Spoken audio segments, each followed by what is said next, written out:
Hello, this is Hans the Dutch guy with Much Dutch. And this time we will see how to pronounce in a regular Dutch accent Kerstbal, or in English, Christmas ball. Either the one you hang in a tree or a ball where you can dance. This is how we say Kerstbal.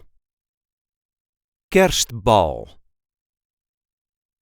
The emphasis is on the first syllable. Kerstbal. Kerstbal. Kerstbal.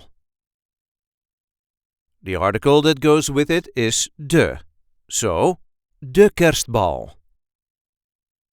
The plural version would be Kerstballen. Kerstballen.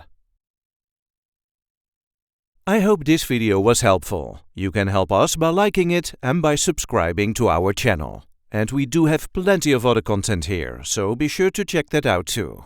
Tot ziens!